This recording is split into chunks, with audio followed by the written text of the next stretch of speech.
Coming up on Mountain News this morning, a chemical leak at a water plant left part of a busy highway closed. And a proposed nickel tax is on a lot of people's minds in Powell County. We have the details on what that means.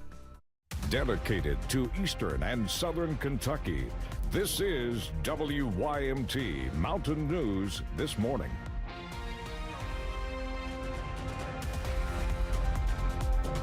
Good morning. Happy Thursday to you. I'm Amelia Lee. It's August 28th and 5:31 this morning. Megan, a bit of a chilly start to our Thursday. Good news for me.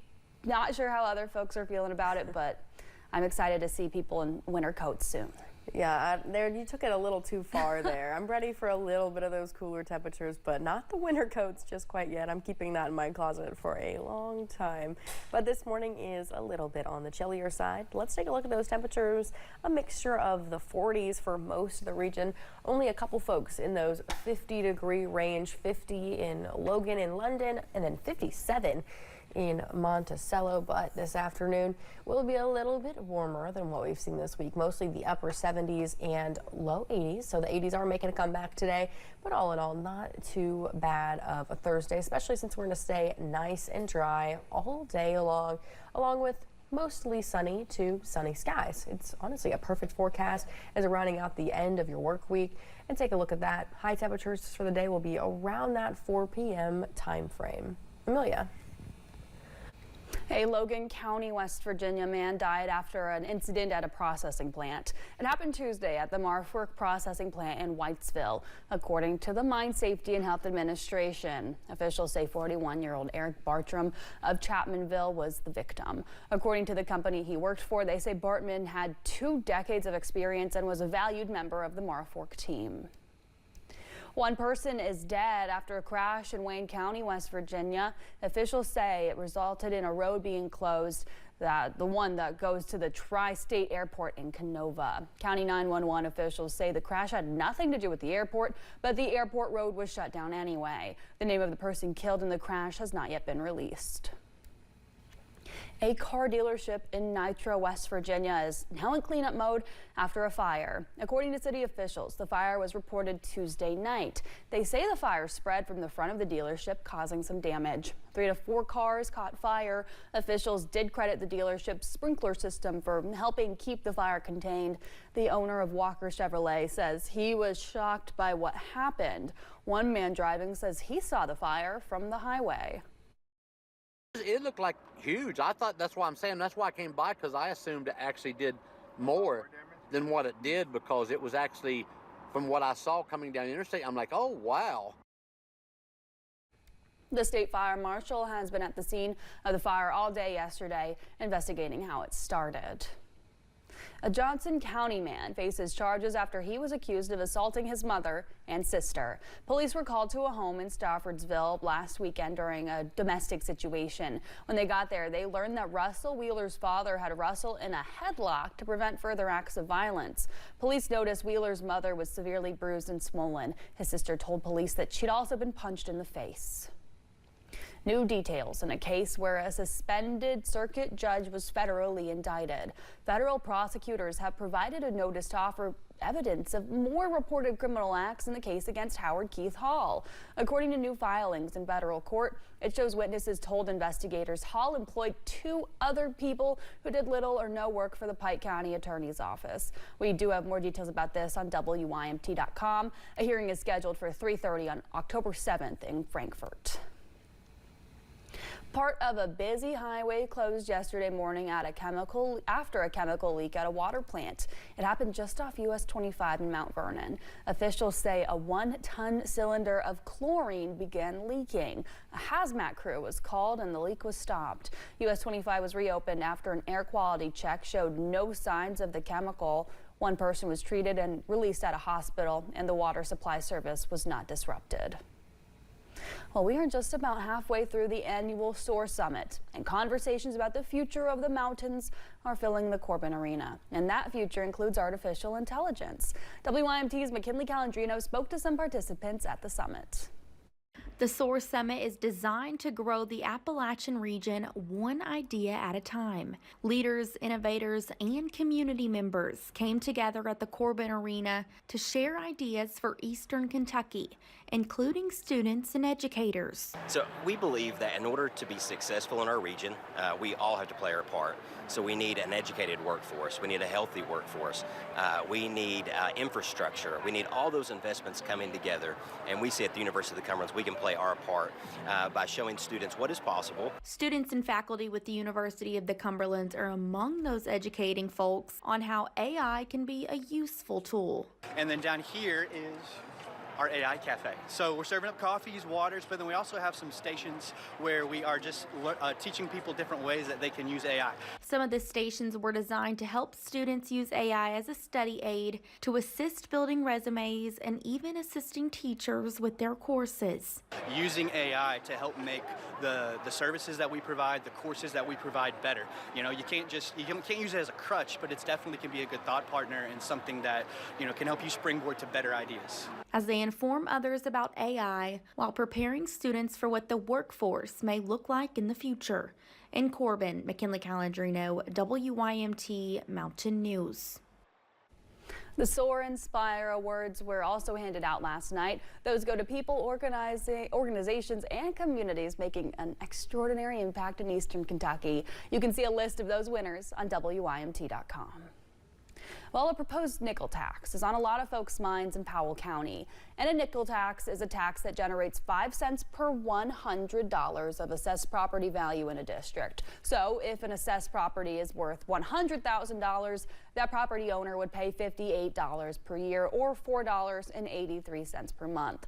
The Powell County School Board says these funds could go toward improving their athletic facilities. Kids can't learn without good facilities, and athletic facilities bolster academics, so it's all for the kids.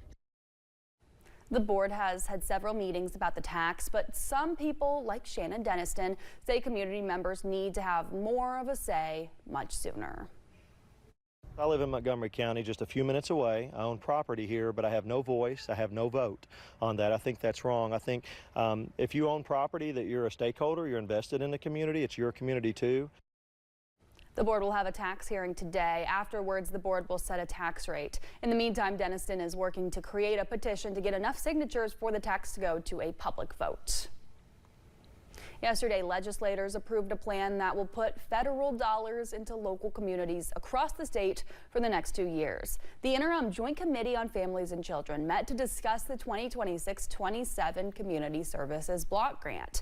It's a $12 million a year on flexible funds that can be used however it's most needed in each local community. Things like transportation, services, housing, nutrition, or Head Start programs could be included. Those local communities tell the state what they're going to do with those funds. That's aggregated, and then it's submitted to the federal government. In 2024 alone, the Community Services Block Grant helped more than 264,000 Kentuckians and more than 130,000 families. More than 20 Kentucky counties are currently under county-wide burn bans as dry conditions in the state are raising fire safety concerns. While the state's fall forest fire season doesn't start until October 1st, many counties have issued local burn bans as conditions continue to remain dry. People are the leading cause of forest fires in the state of Kentucky, with arson being a leading factor. But even things like debris burning can lead to an uncontrolled burn. Organic debris piles are a big part of what start wildfires in Kentucky. If a person has a brush pile, they should check their local ordinance to see what the rules are there, and also if there's a burn ban in place. For more info about the upcoming fall forest fire season and burn restrictions, you can visit the Kentucky Division of Forestry's Wildland Fire Management page on their website.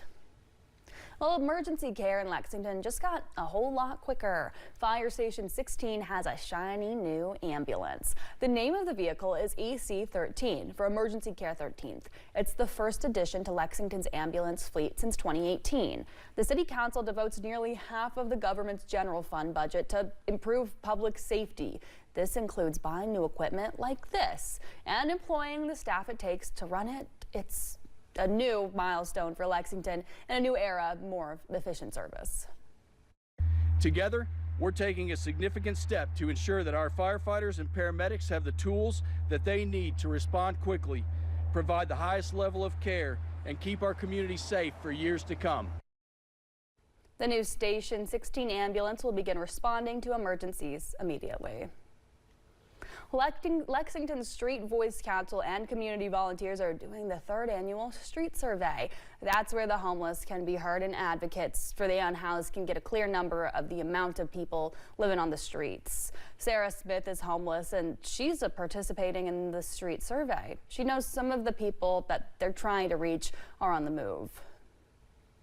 If they're like really deep in there, because there are like woods around here and they are deep. I'm not going, I don't like snakes and stuff, so I wouldn't go into the woods.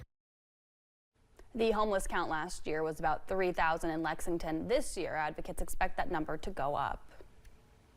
An artist in Hindman is being honored with a 50-year retrospective showcase. Michael Ware moved to Eastern Kentucky after he completed his undergraduate degree in 1975. Since then, he's been an educator in the mountains, sharing his love for pottery with his students. He says when he was a student, he loved seeing artwork come together. When I saw them working with the kilns and the wheels, I was just hooked. I mean, see people take a lump of clay and make something beautiful out of it.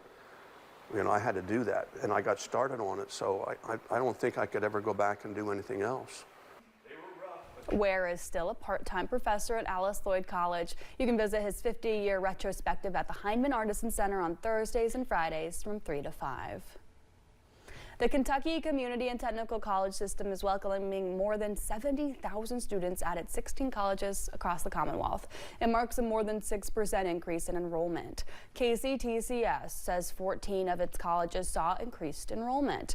KCTCS says the surge in enrollment comes as Kentucky and the country are facing workforce shortages that college officials say they're working to address. It's now 5:43. Meghan, the Duchess of Sussex, is returning to Netflix for a second season of her lifestyle series with Love, Meghan. That and more in today's Eye on Entertainment. And temperatures won't be as cold tomorrow morning. I'll have more information up next. Beat the